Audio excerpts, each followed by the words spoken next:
Olá, meninos e meninas! Iremos iniciar agora a nossa aula 12 de Programação Web. Então, o que nós aprendemos na nossa última aula?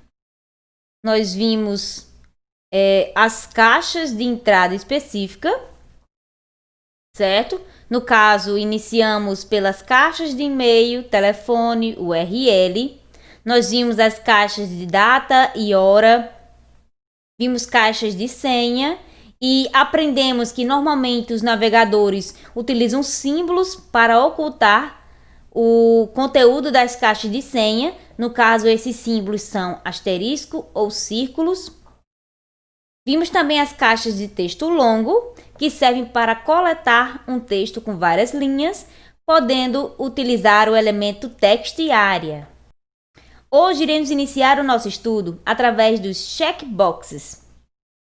Para adicionar um checkbox em um formulário, deve-se utilizar o elemento input com type igual a checkbox. Então, ao utilizar este componente, é importante definir o valor para o atributo value.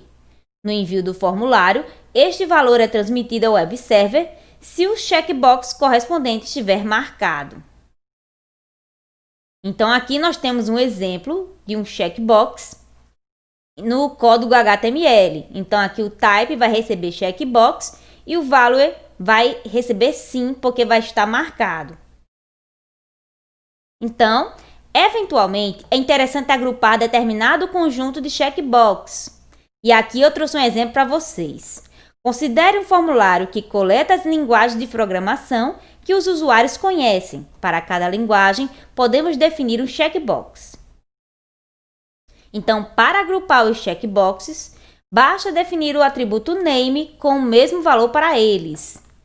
No caso aqui, nós temos as linguagens de programação, no caso são Java, C#, PHP, Ruby e Perl. E eles estão recebendo o mesmo valor, que no caso aqui é name, recebendo linguagens. Estão percebendo isso? Todos têm o mesmo valor. E aqui vai ser como vai ser exibido para o usuário no seu navegador, certo? Vai ser essas caixinhas aqui, onde o próprio usuário vai poder clicar e selecionar mais de uma delas. E nós temos também o rádio, que para adicionar um rádio em um formulário, deve-se utilizar o elemento input com type igual a rádio. Ao utilizar este componente, é importante definir o valor para o atributo value. No envio do formulário, esse valor é transmitido ao web server se o rádio correspondente estiver marcado. E aqui nós temos também um exemplo em HTML, só que no caso aqui vai ser do rádio, certo?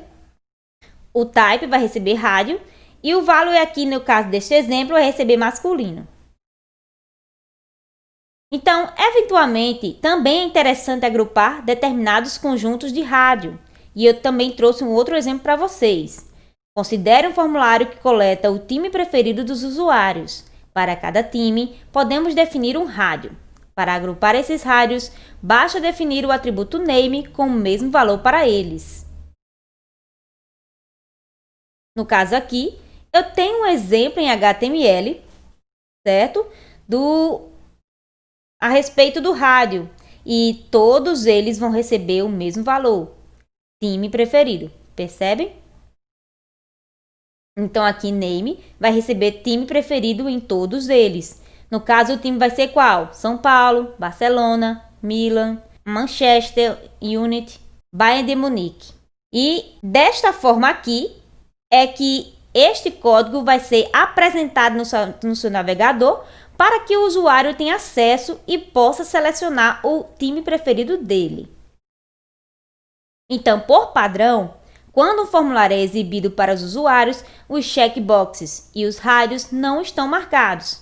E algumas vezes, desejamos que determinados checkboxes e rádios estejam marcados quando os formulários são apresentados para os usuários. Para resolver isso, podemos utilizar o atributo checked do elemento input. E esse atributo não precisa de valor, como é o caso deste exemplo aqui, certo? No caso aqui, name vai receber linguagens e o atributo checked, certo? E nesse daqui, o value vai receber São Paulo também com o atributo checked. E nós temos também a seleção de cores. No caso, no HTML5, para coletar uma cor, podemos utilizar o elemento input com o type igual a color, certo? Como estamos percebendo, observando aqui neste exemplo em HTML. O type aqui vai receber color e vai ser apresentado no navegador para o usuário desta forma aqui, em que temos vários tipos de botões, mas iremos iniciar no nosso estudo agora pelos botões genéricos. Então, para adicionar um botão genérico em um formulário, podemos utilizar o elemento input com type igual a button. As ações desse tipo de componente são definidas com JavaScript, que é algo que nós vamos estudar posteriormente. Os textos desses botões são definidos com o atributo value. Então, aqui nós temos um código em HTML para exemplificar esses botões genéricos, certo? No caso aqui, type recebe button e value recebe botão, e aqui é como vai ser apresentado no seu navegador. Mas não temos só aquela forma de representar botões, nós temos outra forma de adicionar, que no caso seria utilizando o elemento button com type igual a button. Diferentemente do elemento input, o elemento button permite a criação de botão com imagens, como é o caso deste exemplo aqui, onde temos o botão chamado de botão genérico com a imagem de um planeta Terra. Eu poderia colocar qualquer imagem, certo? E aqui nós temos o exemplo do código desse botão genérico em HTML. Aqui eu tenho uma atividade para vocês, onde eu quero que vocês me digam qual atributo utilizamos para agrupar checkboxes e fale um pouquinho sobre botões genéricos. Então, o que nós aprendemos hoje? Nós aprendemos que é possível adicionar checkboxes, rádios em nossos formulários. Nós vimos também a seleção de cores e os botões, em que aprendemos que existem vários tipos de botões e que hoje nós iniciamos pelos botões genéricos, onde é possível ter um botão somente com texto e também com textos e imagens, certo? Dependendo do elemento que você vai utilizar. Aqui nós temos as referências. Por hoje é só e até a próxima aula.